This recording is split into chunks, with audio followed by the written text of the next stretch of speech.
Ողջույն, դուք դիտում եք Civilnet Business-ը տաղավարում հյուրընկալել են պետական եկամուտների կոմիտեի նախագահ Էդվարդ Հակոբյանին։ Բարև ձեզ։ Շնորհակալ եմ հրավեր ընդունելու համար։ Պարոն Հակոբյան,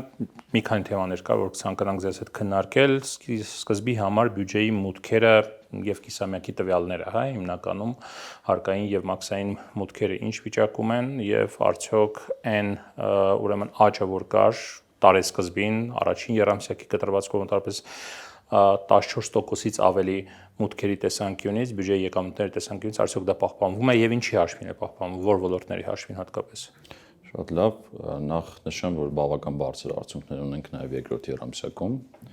Եթե կիսամյակական ամփոփ խոսեմ, ապա ունենք մոտ 15%-անոց աճ հարկային եւ մաքսային մուտքերի եւ եթե խոսենք ծրագրի համեմատությամբ, ապա սկզբնական ծրագրի համեմատ մենք 94 միլիարդ ավել մուտքեր ունենք պետական բյուջե պլանավորվածից ավել սկզբնական պլանավորվածության ընթացքում իհարկե վերանայումները են եղել դեպի վերև դրա համեմատել 64 միլիարդ ավելին նաև առաջանցիկություն ունենք այսինքն տնտեսական աճին առաջանցիկ են եւ եթե փորձենք գործոնները բացել այս մուտքերի ապա մակրո մակարդակում 3 կարևոր գործոններ կան առաջինը դա տնտեսական զարգացումներն են մասնավորապես եթե դրա մեջ փորձենք ոլորտներ բաղդատել, ապա կտեսնենք, որ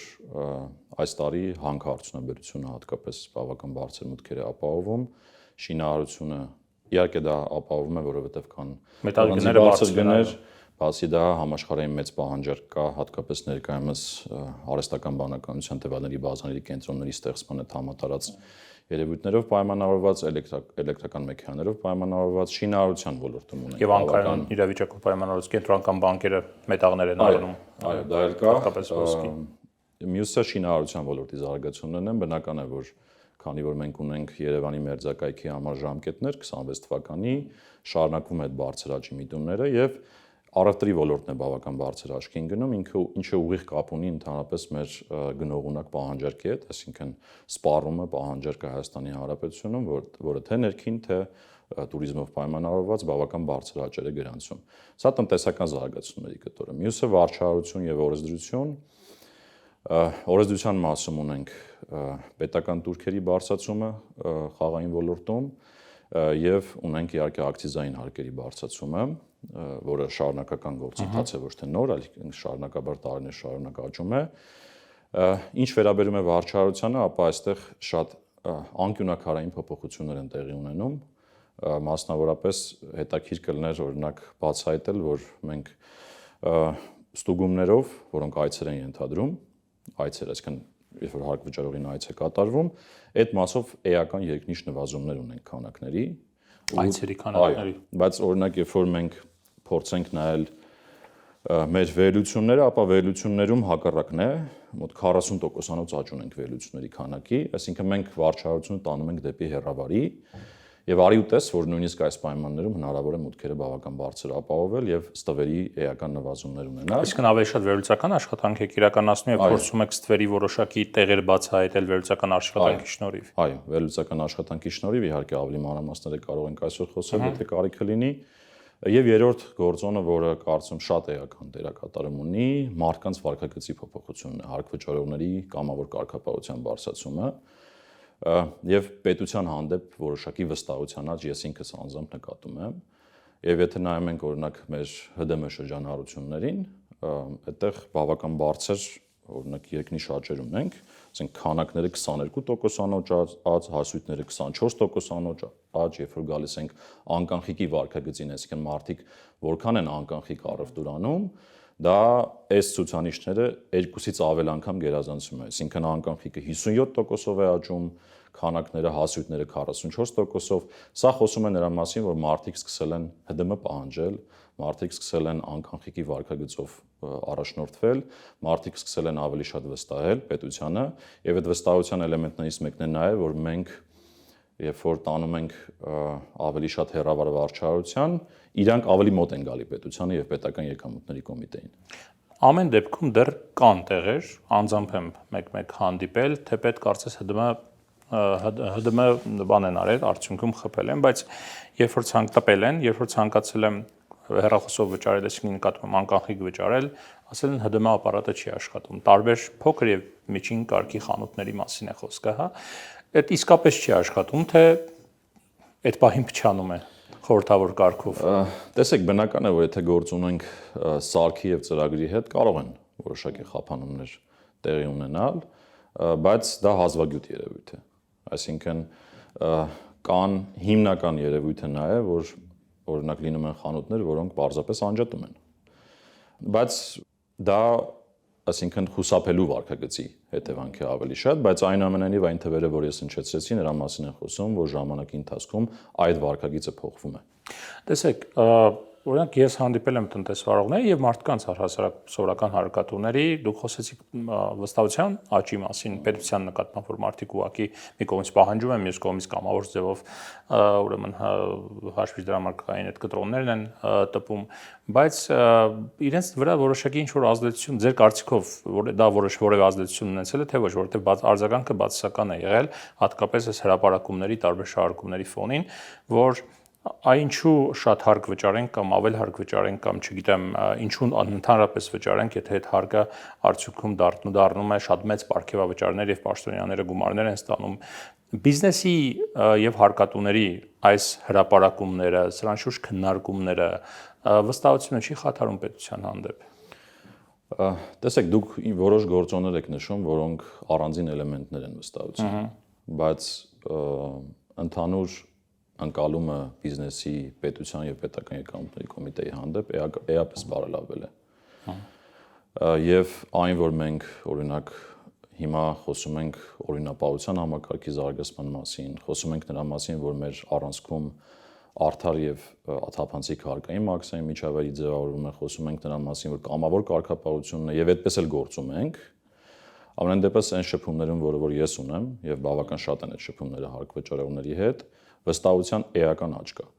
Դա նաև երևում է մեր առանձին հարցումներով։ Իդեպ շուտով մենք այդ հարցումներն կհրապարակենք, անկախ հարցումներ ենք իրականացնում, որպեսզի հասկանանք, թե որքանով են գոհ պետական եկամուտների կոմիտեի աշխատանքից առանձին խմբի հարկվճարողներ, այդտեղ էլ էական բարելավումներ նկատվում են։ Հետևաբար հարաբերական է վստահությունը, այսինքն հարաբերականության մեջ վստահությունը միանշանակ աճել է, ինչ վերաբերում է ձեր նշածին, այո, մենք պարտավոր ենք բացատրել հարկվճարողներին, թե այդ հարկերը ուր են ուղղվում, եւ հիմա մենք օրինակ մշակում ենք մի հատ հաղորդակցության միջոցառումներ, որի առանցքում հենց դրել ենք դա, մարդկանց բացատրելու, թե ուր է ուղղվում իրենց հարկը, ու ես ձեզ վստահեցնում եմ, որ եթե համեմատության մեջ նայենք, պետական բյուջեի ծախսերում առանցքային դերակատարում ունեն այն ծախսերը, եւ ֆինանսների նախարարն էլ առիթ ունեցել դրա մասին խոսելու կապիտալ ծախսերի դերակատարի մասին, որոնք մարդիկ արդեն շոշափում են իրենց համայնքում, իրենց բակում, իրենց շրջապատում, կլինի դպրոց, մանկապարտեզ, ճանապարհ, այսինքն դա արդեն մարդիկ շոշափում են եւ բացի դա էլ աշխատատեղերի աճը, զբաղվածության ընդհանուր միտումների, եկամուտների աճը հուշում են նրա մասին, որ պետությունը ընդհանուր առմամբ ճիշտ ուղղությամբ է զարգանում եւ մարդիկ զգում են իրենց վճարած հարկի արդյունավետությունը։ Պարոն Հակոբյան, ասացիք, որ ավելի շատ հիմա ձեր ջանքերը կենտրոնացնում եք նաև վերլուծական աշխատանքի վրա, որովհետեւ բացահայտեք որոշակի, չգիտեմ, ստվերային շրջանակներ կամ տնտեսության որոշակի ստվերային օղակներ։ Հատկապես որ ոլորտում է այդ ձեր վերլուծական աշխատանքի արդյունքում կարող եք ասել, որ ստվերը շատ կենտրոնացված եւ որ ոլորտների վրա եք հատկապես ուշադրություն դարձնում։ Տեսեք, նախ նշեմ, որ մեր վերլուծական գործիքները հասնում են գրեթե բոլորին, կարելի ասել բոլորին։ Այսինքն մեր բոլոր հարկվճարողները առանձին վերլուծական գործիքների շրջանակներում վերլուծվում են իրենց ռիսկերը եւ ամենառիսկայինները թիրախավորվում են։ Իսկ որոնք փոքր ռիսկեր ունեն, ավելի այլ աշխատանք է տարվում, օրինակ հեռավար ծանոթությունների միջոցով։ Հիմա եթե փորձենք այդտեղ ոլորտներ տարանջատել, որոնք որ աչքի են ընկնում լայն իմաստով, հիմնականում հետեւյալն է աչքի ընկնում, նախ շինարարությունը իր ամբողջ արժեշղթայով, այսինքն այդտեղ ստվեր նկատվում է, մյուսը մեր վառելիքի ոլորտն է, էլի նորից ամբողջ շղթայով։ Բենզին, դիզվառելիք, հա։ Այո, այդ ամբողջ արժեշղթայով։ Ինչ են անում, ՀԴՄ չեն խփում այնտեղ կամ քիչ են խփում ՀԴՄ։ Դա էլ կան զարտուղի ճանապարհով ներմուծումներ, կան անորակ որոշակի վառելիքի ներմուծումներ, Եվ երրորդը առևտուրը ամենալայն իմաստով, այսինքն առևտրի տարբեր ոլորտներ միշտ անընդհատ աչքի են ընկնում ստվերային երևույթներով։ Եվ մենք մեր ջանքերը ավելի շատ այս երեք ուղղությամբ ենք կենտրոնացնում։ Բենզինի հետ կապված, այսինքն վառելիքի հետ կապված զարտուղի ճանապարհներով ինչպես են ներմուծում, այն ռուսերեն ասած աբյեզդներով են ներմուծում, ինչպես, այսինքն բան կա մաքսակետ, հա, այդ մաքսակետով անցնում է, ինչպես է դա տեղի ունենում։ Դե հիմնական խնդիրը, որը ես նշեցի, ավելի շատ որակի հետ կապ ունի, եւ օրինակ կարող են այնպիսի վառելիքներ ներմուծվել ժամանակ առ ժամանակ, որոնք չեն համապատասխանում ստանդարտներին եւ օգտագործվում են օրինակ հետագայում բենզին արտադրելու գործընթացի մեջ եւ լինում են դեպքեր, որ այդպիսի անորակ բենզին է հասնում տեղ, բայց այո, ճիշտ եք, մաքսային սահմանը բավական ամուր է այդ իմաստով եւ այդ ռիսկի համակարգերի զարգացումը բերել նրան, որ այդ ճանապարհները բավական նեղացել են։ Առևտրի ոլորտում շատ հաճախ տարածված է երևույթ, որ մարդիկ կիլոգրամով ներմուծում են, օրինակ, եւ այդպես էլ մաքսազերծում են, եւ հետո հատիկ վաճառում են այդ ամեն ինչը, հա։ Այստեղ ռիսկեր կան, թե չկան։ Հատկապես շինարարության ոլորտում է սա տարածված։ Ես չգիտեմ ինչի մասին է խոսքը գնում, պարբերաբար շարունակում են իրականում այդ թեման, հատկապես կիլոգրամով ներմուծում, մաքսազերծում, իրականում վաղուց պետական եկամուտների կոմիտեի այդ պրակտիկան վերացել է, այսինքն կիլոգրամի մաքսազերծման գաղափար գոյություն չունի։ Եվ հիմնականում տարբեր մեթոդներ են գործում, որոնք հենվում են արժեքի վրա։ Ինվոյսային արժեքներով։ Ինվոյսային արժեք, բազայում առկա նմանատիպ ապրանքների արժեք, այլ պաշտոնական բազաներում առկա ապրանքների արժեք, այսինքն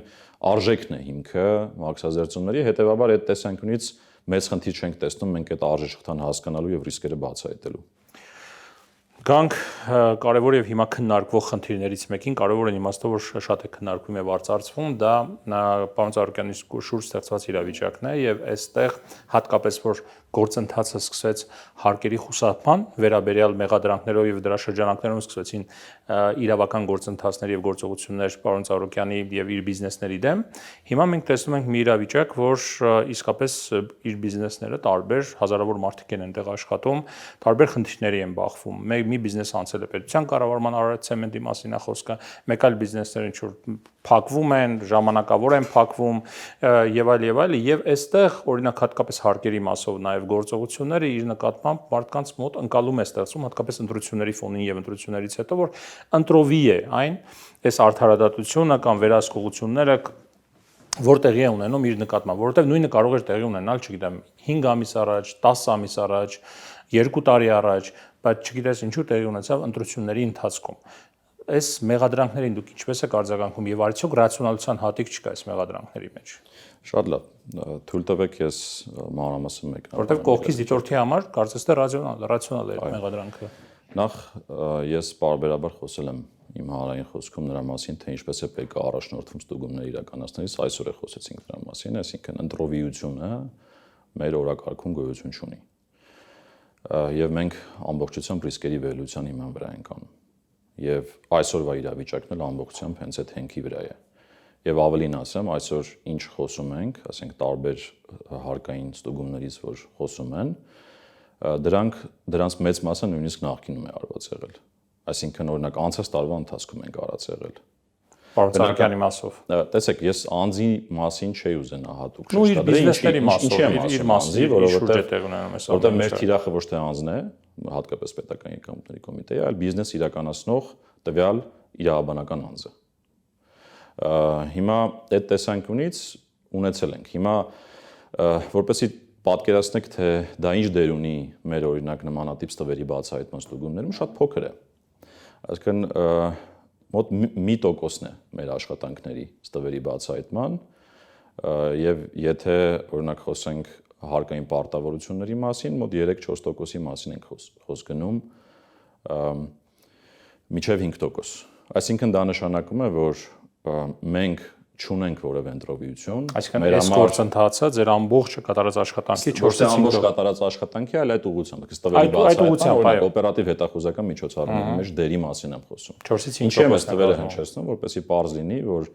մեր մոտ ընտրովիություն չի, մեր մոտ բոլորը, ովքեր որ ունեն ստվեր,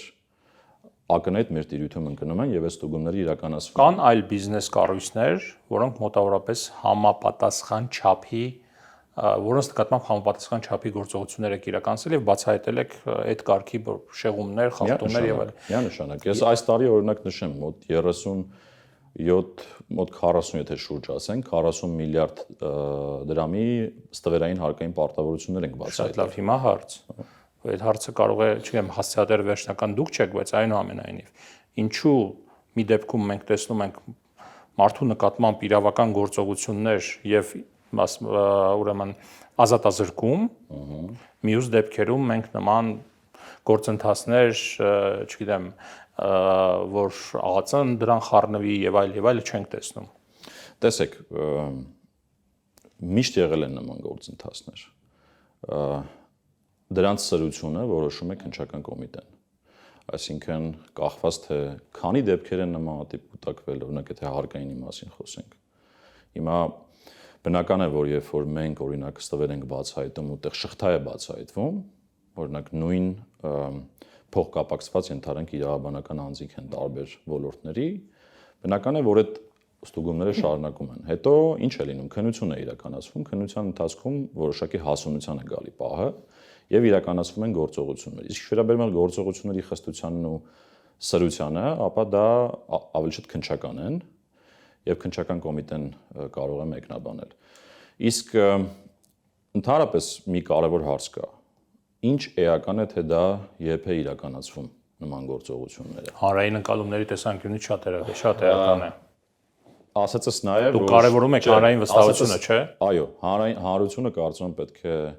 վստահի պետական ինստիտուտներին այն ժամանակ, երբ որ պետական ինստիտուտը հիմնավոր բացահայտում է անում որևէ խնդրի։ Հիմա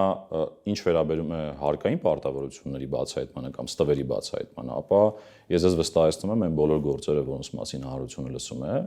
դրանց տակ կան հստակ հաշվարկներ։ Ես մի օրինակ բերեմ։ Մենք պատրաստ ենք այդ բոլորը պաշտպանել։ Ես մի օրինակ բերեմ։ Անցյալ տարի էր թե նախանցյալ տարի էր, սա զուտ օրինակ կարող եք չարձագանքել։ Պարոն Զարուկյանին պատկանող եւ հիմա արդեն Երևանի քաղաքապետարանին անցած, եթե չեմ սխալվում, այդ մուլտիվելնես կենտրոնը գույքը հարկը չէր վճարել բավական երկար ժամանակ։ Civilnet-ը դրա մասին գրեց, դրա մասին գրելուց հետո ինչ որ մի մասը մարվեց։ Եվ այդ ժամանակ քաղաքապետարանը, չգիտեմ, հանրային որևէ արձագանք բան չարեց, չտվեց դրան։ Այն մարմինները, որոնք պետք է զբաղվեին այդ գույքը հարկի գանձմամբ եւ այլը, դրա հետ կապված որևէ գործողություններ չկար։ Եվ մարդիկ պահանջում էին, այդ թվում լրատվամիջոցներն էին պահանջում, ինչու չի վճարում, հա, որովհետև հարկային եկամուտները պետք է պետությունը ստանա իր գումարները։ Բայց հենց այդ մարդը մասնակցեց քաղաքական գործընթացներին եւ այդ քաղաքական գործընթացներին ակտիվ մասնակցություն ունեցավ, արեց հայտարարություններ եւ այլը, կոնֆլիկտի մեջ մտավ նաեւ իշխանության հետ, այդ հերրակա սկսեցին այս գործընթացները։ Գուցե շատ հիմնավորված են, ես չեմ վիճարկում դրանք, բայց հանրային ընկալման տեսանկյունից ասում են 2-3 տարի առաջ ընդհանրապես ուշադրություն չէիք դարձնում, որ այդ մարդը չի վճարում գույքը հարկը, կոնկրետ իր բիզնեսներից մեկը։ Հիմա գործողություններ են տեղի ունենում։ Ես դրա համար ասում,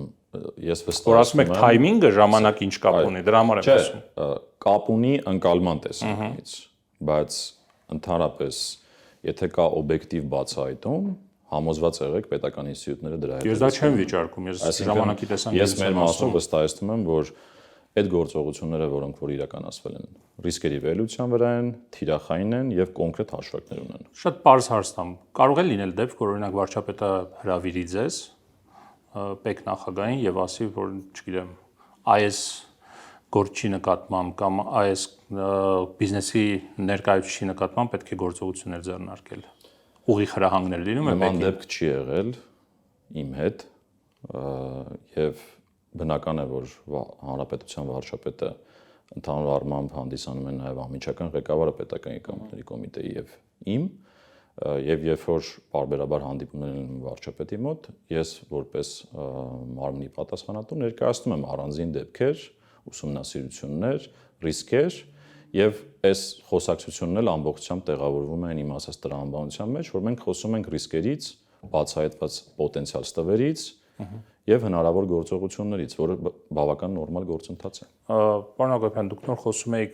հարկային մուտքերի մասին, Ծառուկյանի բիզնեսները բավական մեծ են եւ այնտեղ հազարավոր մարդիկ են աշխատում այս տարբեր տվյալների։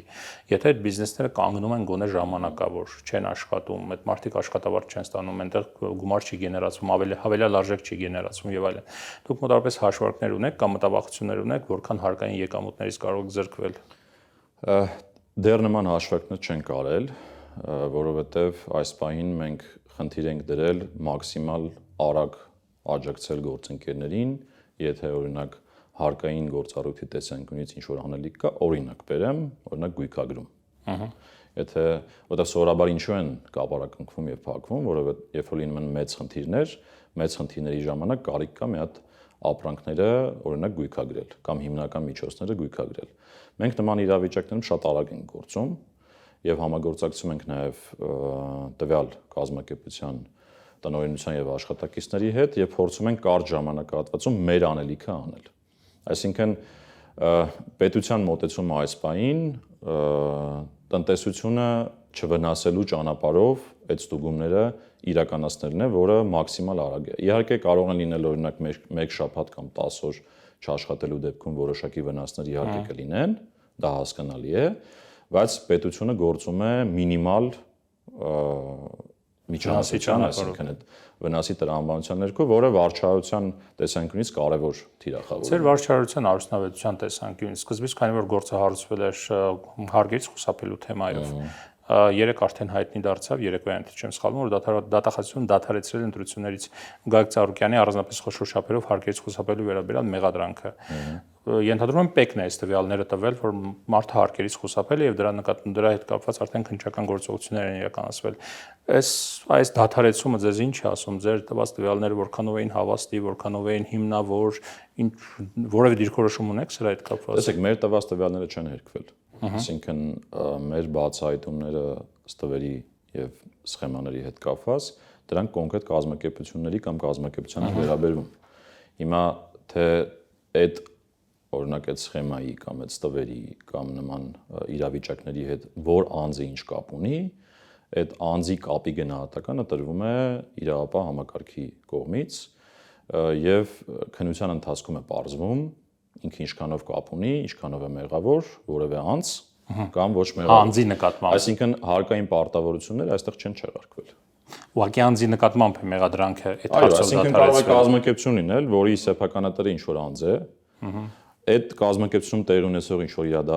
ստվերային իրադարձություններ կապեն այդ անձի հետ, փոխկապակցվածություն եւ այլն։ բայց դա չի նշանակում, որ օրինակ կազմակերպության այդ ստվերը վերացել է։ Այսինքն կոպիտ ասած, չգիտեմ, եթե 200 միլիոն դրամի կամ չգիտեմ 1 միլիարդ դրամի մեղադրանքեր ներկայացվող հարկերից խուսափել է, այդ խուսափելու փաստը, այսինքն այդ հարկերի չվճարելու փաստը չի չեղարկվել։ Ուղղակի այդ անձի նկատմամբ է կոնկրետ այդ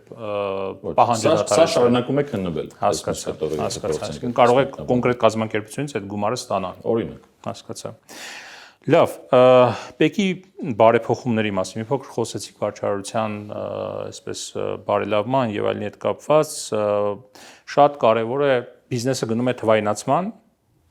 ընդհանրապես տնտեսությունը գնում է թվայնացման, որքանով է ՊԵԿ-ը հասցնում դրա հետևից, որովհետեւ թվայնացումը բերում է նոր ոլորտներ, մի կողմից հեշտացնում է իհարկե վերահսկողությունը, բայց մյուս կողմից նաեւ որոշակի մարտահրավերներ է ստեղծում։ Ամենագլխավոր մարտահրավերը այս թվայնացման գործընթացում ձեզ համար որն է։ Ինչի դեմ եք պայքարում հատկապես։ Տեսեք, ընդհանրապես եթե խոսենք բարեփոխումներից միջև թվայնացման անդրադառնալը, շատ կարևոր է հարկ վճարողը հասկանա ինչպիսին է ՊԵԿ-ը։ Այսինքն ինքը ուր է նայում, ուր է գնում, ինչ արժեքներ ունի, ինչ մշակութային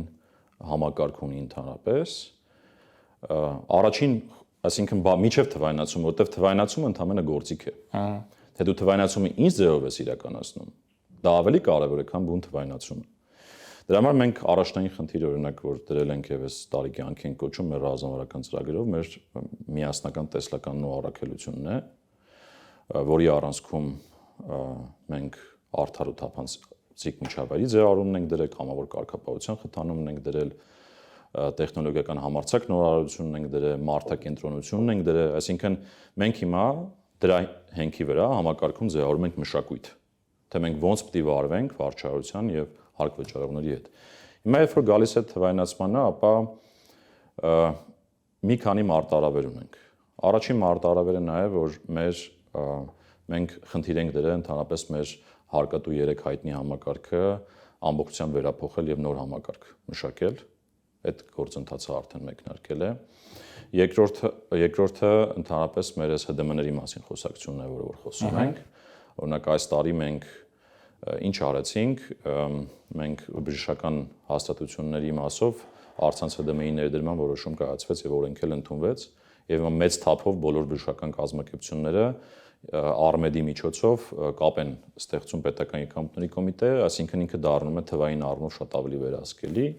եւ իհարկե օրենք ընդունեցինք, որով պետք է աշնանաբար առցանց ՀԴՄ-ի ընդլայնման շրջանակները մեծացնենք։ Մյուսը արհեստական բանականությունն է, որը բերելու է նրան, որ մենք պարբերաբար խոսում ենք, օրինակ վարչապետն էլ ասում ոչ մի լումա ավել, ոչ մի լումա պակաս, ես օրինակ պարբերաբար ասում եմ, ստվերը պետք է թանկ լինի, այդ սկզբունքին ընդհուպ հասնելու համար պետք են արհեստական բանականության գործիքներ եւ ես ուզում եմ այստեղ ասեմ, որ մենք առաջի կիսամյակում մեծ թափով սկսել ենք կիրառել դրանք տարբեր ոլորտներում եւ այս երկրորդ կիսամյակում արդեն կունենանք համատարած կիրառություն արհեստական բանականության գործիքների, ինչը թույլ է տալիս շատ արագ հասկանալ ռիսկերը, հատկապես որ համակարգից եք օգտվում արհեստական բանականության։ Տեսեք, արհեստական Մենք գիտենք Gemini, Claude, չէ, դուք խոսում եք, մենք ունենք պետական եկամուտների կոմիտեի համար մշակված գործիքներ։ Հա, հասկացա։ Այսինքն մենք ունենք լոկալ գործիքներ, բայց նաև այդ ինչ որ դուք նշեցիք, դրանք էլ են իհարկե առանձին լոկալ հարցեր լուծելու համար կիրառվում։ Այսինքն ChatGPT օգտագործում եք։ Իհարկե։ Իհարկե, այս ձեր Claude ասածն է, Gemini-ն է, բոլորն էլ կիրառվում են որպես այդպեսին, բայց իհարկե, քանի որ մենք գործ ունենք հարկվճարողների տվյալների հետ, որոնք հարկային գաղտնիք են, առևտրային գաղտնիք են, մենք իրավունք չունենք հանրային հարթակների շատ օգտվելու եւ վարչարությունը ավելի շատ կառուցում ենք մեր ներքին գործիքների վրա։ Եվ այս առումով, այսինքն մենք պետք է հասցնենք թվայնացման հեղափոխության հետևից։ Օրինակ հաջորդը խաղային օպերատորի մրցույթն է, որը կայացավ ընտրվեց, մյուսն էլ օրինակ էլեկտրոնային առևտրի մեծ ընդլայնումն է, որի հարցը լուծելու ենք այդ առցանց ՀԴՄ-ի համակարգին միացնելու ճանապարհով։ Այսինքն մենք պետք է փորձենք այդ թվային հեղափոխության հետևից հասնել այս ռեֆորմներով։ Խաղային օպերատորի մասին խոսեցիք։ Խաղային ոլորտը ստվերում է թե ոչ, կա ստվեր այնտեղ թե ոչ, կան հայտնի կազմակերպություններ շահումով խաղերով զբաղվող, եւ այստեղ երբ որ նայում ենք ֆիզիկական ծավալը շրջանառության, բավական մեծ է, հասնում է տրիլիոն դրամների եւ այս գնահատականների 2025-ը կարող է 25-ին կարող է հասնել շրջանառությունը մինչեւ 20 միլիարդ դոլարի։ Այստեղից գեներացվող հարկերը որքան ուղղ են համապատասխանում այդ շրջանառությանը ձեր կարծիքով եւ արդյոք ոլորտը այդ թվայնացման նաեւ հետ կապված խնդիրներով պայմանավորված ձեր թվայնացման, որ պետք է հասնեք դրա հետևից դուք արդյոք այդ ոլորտը արդյոք ձեզ համար թափանցիկ է, դուք արդյոք ամբողջությամբ տեսնում եք շարժը այնտեղ։ Շատ լավ։ Նախ նշեմ, որ ինստիտուցիոնալ առումով մենք քայլ առաջ ենք արել, որտեղ ունենք արդեն համապատասխան վարչություն պետական եկամուտների կոմիտեին, որը բուն կենտրոնացած է հենց խաղային ոլորտը վերահսկելու վրա։ Ստվեր միանշանակ կա ոլորտում եւ այդ ստվերի դեմ պայքարը շարունակական է։ Օրինակ, եթե ոլորտը բաղդատենք երկու մասի, հիմնական մասը իրականում մեր on-line խաղերն ու վիճախաղերն են կամ վիրտուալ, փոքր մասը խաղատները։ Հիմա թե առաջին մասում, թե երկրորդ մասում, վերջին 1-2 տարվա ստուգումներում մենք բացահայտել ենք ստվեր։ Այսինքն եղել են ստվերային երևույթներ։ Ավելին ասեմ, պետությունը նաև աշճանաբար տեղյակ եք, որ турքերի աճ է նախատեսել հենց եւ ժամանակի ընթացքում մուտքերը բավական աճել են։ Եթե օրինակ փորձեմ 25 թվականի թվերը հնչեցնել, ապա ընդհանուր առմամբ 44 միլիարդ դրամ մուտքեր Այս խաղային ոլորտից է եղել։ Այո, ընդհանուր, եթե պետական турքից խոսենք, ապա 30 միլիարդը գերազանցող։ Այդ 44-ի մեջ է մտել, թե առանձին է։ Առանձին։ Նաև այդ կտորը։ Հիմա եթե, այսինքն այս տեսանկյունից խոսում ենք, ինքը ժամանակի ընթացքում բավական բարձր տեմպերով աճել է։ Այսինքն ընդհանուր 80 միլիարդ դրամ մոտավորապես մուտք է եղել այդ ոլորտից։ Եվ դրա վրա ի՞նչն է ազդել։ Դրա վրա ազդել է այդ օրենսդրական փոփոխությունները, որը շահութարկի ներդրում, турքերի բարձրացում, վերահսկողություն եւ մեր կողմից թիրախավորում եւ հաջորդ սերնդի բարեփոխումը, որը որ գալիս է, այդ դա արդեն թվային մոնիտորինգային համակարգի ներդրումն է եւ նշեմ, որ մենք առաջի կիսամյակի արդյունքներով ունեցանք կազմակերպեցինք մրցույթ, ունեցանք հաղթող, շուտով կազմակերպությունը կգրանցվի եւ կունենանք օպերատոր, որը մինչեւ տարեվերջ համակարգին կմիացնի on-line խաղերը, իսկ մյուս տարվա առաջի կեսի ընթացքում էլ արդեն խաղատները ու մենք ինչ կստացվի, մենք կստացվի, որ իրական ժամանակի ռեժիմում կունենանք հասանելիություն շահումներին, իրականացվող խաղադրույքներին, դրանց արդյունքներին եւ դա հնարավորություն կտա մեզ համադրել այդ տվյալները մեր համակարգի տվյալների հետ ու ռիսկեր բացահայտել, ստվեր բացահայտել կամ հարկերի խուսափում բացահայտել։ Շատ պարզ ասած, եթե մարդը, չգիտեմ, 100,000 դրամ խաղադրույք է կատարում, դուք արդեն ռեալ ժամանակում տեսնում եք, որ այդ 100,000 դրամը մտավ շրջանառության մեջ։ Հասկանալի։ Բայց այնուամենայնիվ, որ շրջանառությունն ենք նայում, ինքը շատ մեծ է, տրիլիոն, մինչև 7-8 տրիլիոն դրամի կարող է հասնել, հա, այս 80 միլիարդը մոտավորապես դրամը, որ դուք անցած տարի այդ ստացել եք, հա, որ հարկային մուտքերի եւ տարբեր այլ турքերի տեսքով, ինքը ձեր կարծիքով այս շրջանառությունը եւ ձեր ստացած հարկային մուտքերը համապատասխանում են իրար, թե չեն համապատասխանում, որովհետեւ 7 տրիլիոնը ուր 80 միլիարդը ուր էլի, այսինքն հարկային մուտքերի տեսքով։ Իրականում ոլորտին շրջանառությամբ նայելը այդքան էլ ճիշտ չէ, որովհետեւ ինքը յուրահատուկ ոլորտ է այն տեսանկյունից, որ նույն փողը կարող է մի քանի անգամ օրինակ խաղադրույք ներդրվել։ Եվ ինքը ավելանա ուղղակի։ Այսինքն պարբերաբար ցուցան դրա համար ընդունված է GGR ասվածը, այսինքն համախառն խաղային եկամուտ, որը այդ խաղադրույքների շահումների տարբերությունն է։ Այդ տեսանկյունից այդ ցուցանիշը իհարկե մեզ սպայն ձեռքից տակ չկա, բայց ավելի փոքր է։ Հիմա եթե օրինակ նայում ենք դրա համեմատությամբ հարկման արդյունավետ դրույքաչափը ոլորտի, ինքը տարիների ընթացքում բավական մեծ աճեր է գրանցել, բայց որպեսզի կարողանանք ձեր հարցին լիարժեք պատասխանել, դա կլինի մյուս տարին, որտեղ երբ որ օպերատորը գործարկվի, մենք լիարժեք կարող ենք ասել, որ գործակները մեր համար տեսանելի են ոլորտի, այդ ժամանակ արդեն կհասկանանք արդյոք կարիք կա լրացուցիչ հարկերի մասին մտածելու թե ոչ, բայց ես որոշակի համոզմունք ունեմ, որ մինչ օրս կատարված փոփոխությունները արդեն իսկ ահագին բարձրացել են հարկերը տվյալ ոլորտից։ Եթե տվյալներ ունեք, կարող եք համատության համար ներկայացնել 24 թվականին ինչպիսի մուտքեր են եղել։ Ճիշտ ասած հիմա ձեռքից տակ չկա, բայց մեր 25-ը բայց ավել է իսկապես 24-ից։ Իհարկե։ Մեր վերջին, այսինքն ինչպիսի մուտքեր, որ ունենք ընդհանրապես երկնիշ աճերի մասին ենք խոսում, նմանատիպ աճեր նաև գրանցվում են ոլորտում, իհարկե աշխատանքային կարգով մենք դրանք նաև ստանալիչության կփոխանցենք։ Եվս մեկ կարևոր կտոր, որ հիմա շատ է քննարկվում, դա արտանումն է եւ ռուսական սահմանափակումներն, Ռուսաստանի կողմից փաստացի կիրառվող սանկցիաները, պատժամիջոցները, տնտեսական բնույթի առևտրային, ինչպես են այդ սահմանափակումներն ազդել հայկական գյուղատնտեսական եւ պարենային ապրանքների արտահանման վրա։ Դուք տեսնում եք այդ փոփոխությունները եւ ինչ ազդեցություն ունեն։ Եվ այստեղից էլի գանք նաեւ հարկային մուտքերին, որովհետեւ գյուղատնտեսության որոշակի ոլորտներ եւս բավական այսպես հարկային մուտքեր են ապահովում։ Տեսեք, նախ ընդհանուր առմամբ դեպի Ռուսաստան արտահանումը մոտ 3%-ն է մեր համախառն ներքին արդյունքի, այսինքն խոսքը ամբողջ արտահանումը հայկական ծաղկման ապրանքների, այսինքն մենք չենք խոսում վերարտանվող ապրանքների մասին, խոսքը հայկական ծաղկման ապրանքների մասին է խոսք գնում, եւ դրա մեջ հիմա խոսում ենք մի կտորի մասին, հատկապես 3 խումբ ապրանքների մասին, ընդ որում վիճակագրությունը, քանի որ մենք ենք վարում մաքսային վիճակագրությունը, մենք դրան հետևում ենք, միրգ, բանջարեղեն, ծաղիկ, այսինքն այս 3 հիմնական ապրանքախմբին է վերաբերում։ Ձկնամթերք նաեւ Ձկնամթերքը նոր է միանում այդ խմբին, եթե կիսամյակով նայենք, կիսամյակով խնդիր չկա, այսինքն խնդիրը սկսել է ավելի շատ հունիս ամիսներին, եւ այդ 3 ուղղությամբ է հիմնական նվազումները գրանցվել, իհարկե դրանք ավելանան այդ ձկնամթերքը, բայց կառավարության ջանքերը, որոնք վերաբերում են աջակցության ծրագրերին, մեր կողմից նաեւ որոշակի գործողություններին, դրանց մասին օրինակ ես առիթ եմ ունեցել կառավարության նիստին խոսելու, Եվրամիության հետ ակտիվ բանակցություններ մաքսային համակարգերի մասով, օրինակ Թուրքիայի հետ տրանզիտի թույլտվություն, որը հողի վրա մաքսային համակարգերով ըստ էության լուծումները տրվեց, դրանք բոլորը բերել են նրան, որ որոշակի փոխարինում է գնում։ Այսինքն դիվերսիֆիկացիա, եթե փորձենք այսպես ավելի կոնկրետ խոսել։ Հատկապես ուր է տեղի ունենում անկախանումը, որ երկրներ։ Հատկապես ինքը այսպես է, եթե փորձենք երկրները բաղդատել, ապա կա օրինակ Ուկրաինա, Վրաստան, Ուզբեկստան, կա Լեհաստան,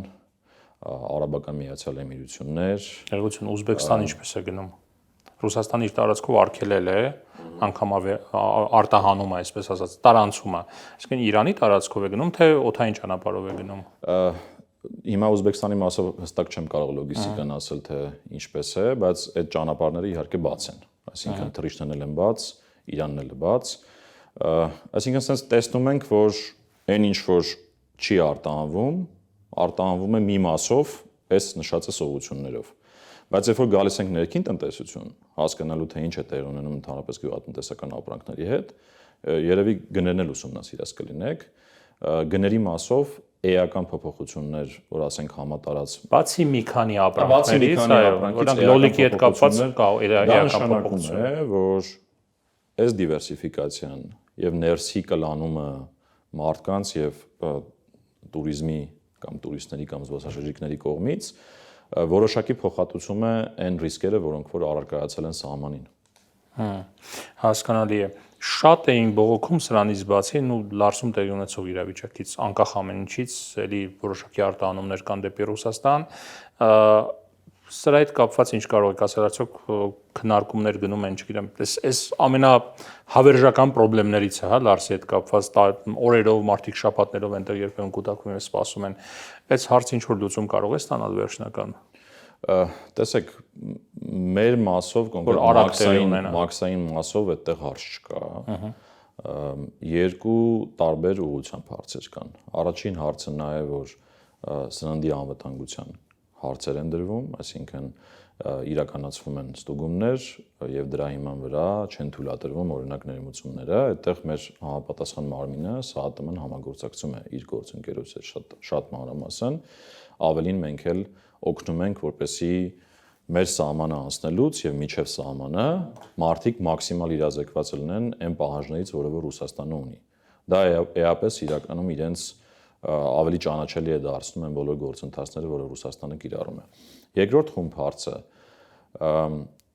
որը որ ԵԱՏՄ-ի մակարդակով բանակցվող հարց է, այսինքն միության տարածքում արդյոք այս գործողությունները օրինակ առևտրային արգելքի ռիսկեր ունեն, որտեղ այդպիսի գործընթաց կա ԵԱՏՄ-ում, այս կտորը ավելի շատ էկոնոմիկայի նախարարության դիրույթում է ու հիմա շատ ակտիվ բանակցություններ են գնում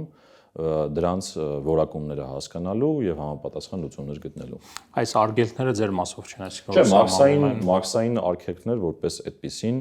չկան։ Այլ հարց է, որ հիմա օրինակ Ռուսաստանը ավելի խիստ է սահմանին, այդ թվում նաեւ մաքսայինը սկսել է օրինակ հարկային գործառույթ իրականացնել որոշակի Ռուսաստանի, ինչ է դա նշանակում, որ հուլիսի 1-ից լսած կլինեք, որ երբ որ գնում են դեպի Ռուսաստանը արտահանման ժամանակ, իրենք պետք է մաքսայինին փաստաթղթեր ցույց տան, թե ում են արտահանում ընթացքն, որում դա վաղուց էինք ասում ենք մեր արտահանողներին դեռ անցած տարի, եւ նաեւ QR-ն ձեռք բերում թվային համակարգից, որպեսզի համոզվեն, որ այդ ապրանքը, որը որ արտահանում է Ռուսաստան, ինքը հստակ ներմուծող ունի եւ կետ ունի, որտեղ հասնելու է շատ հստակ այդ ապրանքը։ Իսկ ձեր ռուս գործընկերների հետ դուք քննարկումներ ունեցել եք, այս իրավիճակը ինչքան կարող է պահպանվել։ Թեպետ ձեր մասով չի իհարկե խոչընդոտները, արգելակումները եւ այլը, կան քննարկումներ նման, թե չկան։ Դե ես քննարկման ուղղությունները նշեցի։ Մեր մասով, եթե օրինակ Լարսում որևէ խոչընդոտ հարց լինում է մաքսային, ես նշեմ, որ մենք շատ անմիջական կապի մեջ ենք մեր գործընկերների հետ ու ցանկացած իրավիճակում արագ արձագանքում ենք ու մաքսային հարցերը լուծում են ստանում։ Շատ լավ, հիմա գալով թրիփին եւ տարածաշրջանային հաղորդակցության թեմաներին, եւս այս մեր վերջին թեման է, որ կցանկանանք քննարկել ձեզ հետ, արդեն իսկ գործընթացը այսպես ներքին ռատիֆիկացիայի իրավական ուրեմն հիմնավորման կամ իրավական հաստատման գործընթացը է սկսվել ներպետական թրիփ հաստատող կառավարությունը հաստատեց, հա, շրջանակային համաձայնագիրը, որը պետք է հետո սահմանադրական դատարանը որոշակի կարծիք տա եւ դրանից հետո խորհրդարանում հաստատվի։ Այ կամ մոտավորապես պատկերացում ձեզ մոտ ժամանակացույցի տեսանկյունից, երբ մեր հարավային Հայաստանի հարավում տեղի կունենան արդեն աշխատանքներ հողի վրա, այսպես ասած, հա, մաքսակետ կկառուցվի, չգիտեմ, այդ ճանապարհը կսկսեն կառուցել, երկաթուղին եւ այլ։ Դուք մոտավորապես ինչ որ ժամկետ ունեք, կառավարությունում քննարկում են նման ժամկետներ։ Իհարկե այդ բանակցությունները մտել են շատ ակտիվ փուլ, վերջերս լսեցիք նաև արտաքին գործերի նախարարը կառավարության նիստում զեկուցեց այդ համաձայնագիրը վավերացնելու մասին օրենքի նախագիծը, որը արդեն ազգային ժողով է ուղարկվել եւ այստեղ նախ մինչեւ այդ հարցերին անդրադառնալը շատ կարեւոր է արձանագրել մեզ լսողների համար եւ մեր քաղաքացիների համար, որ այն բոլոր մտահոգություններն ու քննադատությունները, որոնք որ կային, իջիկ գործեցին, այսինքն չկան այլևս այդպիսի մտահոգություններ եւ ես ձեզ վստահեցնում եմ, որ բոլոր կետերով Հայաստանի պետական շահը պաշտպանված է, այդ թվում նաեւ այսինքն այդ փաստաթղթում հստակ ամրագրված է պետական շահը Հայաստանի եւ մաքսային մասով էլ, եթե դուք օրինակ այդ փաստաթղթը վերցնեք նայեք, հստակ կետերով գրած է թե մաքսայինը ինչպես է պահպանում իր բոլոր գործառույթները։ Այսինքն կոպիտ ասած ադրբեջանական բեռները եթե գալիս են եւ գնում են Նախիջևան, իրենք պետք է կարիք լինի, միանշանակ մաքսայինը ունի իր բոլոր լիազորությունները այդ փաստաթղթով։ Այստեղ դուք լսած կլինեք այդ front office, back office, ալգամ առաջնային երկրորդ։ Բայց ես որքան հասկանում եմ, ձեր աշխատակիցներին իրենք չեն տեսնելու։ Front office-ում այլ մարդիկ են աշխատելու։ Հիմա մենք խոսում ենք որոշակի ֆորմալ գործառույթների, օրինակ ինչ որ մի հատ կազմակերպության արտապատվիրակելու հարցը։ Դա վերաբերում է օրինակ փաստաթղթեր վերցնելուն, նայելուն կամ օրինակ կարող է վճարումների ընդունման հարց լինի, բայց ամենահետաքրքիրն է, որ մենք արդեն իսկ դրանք թվայնացրել ենք մեծ մասով ու թվայնացնում ենք։ Այսինքն ինքը շատ տենց փոքր ֆունկցիա է, որը որ կարող է սպասարկման տրամաբանություն ունենալ, բայց մենք հիմա ինչ ենք անում։ Մենք ներդրել ենք մոնիտորինգի համակարգ, որը մեր սահմանային բոլոր կետերի ռենտգեն պատկերները վերլուծում է։ Այդ ունենք արդեն այդ կենտրոնը։ Դա ամենակարևոր ռեֆորմներից է։ Մենք ռենտգենով անցնելու են եւ դա վերլուծվելու է։ Դա մեկ։ Մյուսը մենք նաեւ քննարկում ենք նախնական տեղեկատվություն ունենալու հարցը, այսինքն մեր թվային համակարգերը միջև բեռը սահմանահատելը, օրինակ հիմա Վրաստանի հետ կա այդ հարաբերությունը։ Մենք ստանում ենք տվյալներ։ Ինչ է գալիս Հայաստանի Հանրապետություն։ Եկավ տվյալը, ռիսկերի համակարգը վերլուծեց, այդտեղ արդեն որոշում է կայացվում այդ ռիսկերի համակարգով։ Դա ինչպես է տեղի ունենալու, այսինքն այդ կայք է ստեղծվելու, այդ թվային համակարգում ներբեռնվելու է այդ տվյալները, որ գալիս է այս ինչ, չգիտեմ, ավտոմեքենան, այս ինչ բեռով, եւ այդ բեռը անցնում է Հայաստանի տարածքով։ Ասեք Ադրբեջանը ունի թվային համակարգ, մենք ունենք թվային համակարգ, երկու թվային համակարգերի միջև կապուղի է ստեղծվում, այդ տվյալները փոխանակվում են։ Երբ որ դա փոխանակվում է, մենք արդեն վերլուծում ենք, հասկանում ենք, օրինակ այդ բեռը զննելու կարիք կա, թե չկա։ Պատկերացրեցիք։ Եվ եթե կարիք եղավ, անպայման զննվելու է։ Միանշանակ, այսինքն այդ վերահսկողության գործառույթները ինչ որ հիմա տեղի ունի բոլոր մնացած սահմաններին, տեղի ունենալու նաև այդտեղ։ Ինչ վերաբերում է ենթակառուցվածքներին, որտեղ պետական եկամուտների կոմիտեն նաև մաքսակետերի կառուցման հարցում մեծ հիմա արդեն իսկ սկսել է աշխատանքներ հողի վրա, ուսումնասիրություններ, տեղանքի, տեխնիկական հարցերի, այսինքն ուսումնասիրությունները մեղրի հատվածում մոտավորապես այս արևելյան եւ արևմտյան սահմաններին, հա։ Այո, հիմա այդ քննարկումները սկսվել է ու այդ քննարկման արդյունքներով երբ որ ուսումնասիրությունները ավարտվեն, տեղանքի ուսումնասիրություններ, որոշակի անվանում ենք դրան տեխնիկատնտեսական հիմնավորվածության ուսումնասիրություններ, դա ավարտելուց հետո արդեն ժամկետները շատ հստակ կհայտարարվի եւ հանրությունն էլ տեղյակ կլինի, թե ինչ ժամկետում են դրանք կառուցվում։ Եթե չեմ սխալվում, այս գործում ձեզ աջակցություն է ցուցաբերում ամերիկյան կողմը նաեւ։ Մաքսային, այսպես կվալիֆիկացիաների բարձրացման, չգիտեմ, որակավորման, աշխատանքի որակի եւ այլնի հետ կապված։ Մի կողմից մենք ունենք ամերիկյան կողմի աջակցությունը եւ բարբերաբար այնտեղից նաեւ մասնագետներ են գալիս խորհրդատվություն են տրամադրում, մյուս կողմից Հայաստանը գտնում է ԵԱՏՄ-ի շրջանակներում եւ դա մի մաքսային սահմանի մասին է խոսքը, հա, եւ ԵԱՏՄ-ից գործընկերները, հատկապես Ռուսաստանից, ձեր գործընկերները բարձրաձայնում են այդ հարցը, այդ ինչպես է տեղի ունենալու ամերիկյան նաեւ ներգրավվածությամբ այդ մաքսատ կետերի կառուցումը եւ աշխատանքը այնտեղ, հատկապես որ թրիփի տարածքում էլ հայ-ամերիկյան ընկերություն է աշխատելու, այսպես ասած, հա, եթե Հայաստանը գտնվում է ԵԱՏՄ-ին եւ ԵԱՏՄ-ի մաքսային կանոններ են այնտեղ գործելու, այս համատեղումը հնարավոր է թե հնարավոր չէ։ Տեսեք, եւ քննարկում եք այդ հարցերը։ Ոչ մեկ չի խոսել ԵԱՏՄ կանոնների շեղվելու մասին։ Այդ կանոնները պահպանված են, այսինքն Հայաստանի Հանրապետությունը ԵԱՏՄ-ի լիարժեք անդամ է ու մաքսակետի կառուցումը կամ կարողության զարգացումը չի հակասում այդ կանոններին։ Հիմա նմանատիպ հարց կարող է ծագել ինչու են մինչ օրս անկախ է զարգացումներից կամ նույնիսկ միջև տրիպը, ինչու են հայ մաքսավորները սովորել թե Եվրոպայում, թե ԱՄՆ-ում, թե Ռուսաստանում, թե Ղազախստանում, թե տարբեր տեղեր, թե Չինաստանում, այսինքն մենք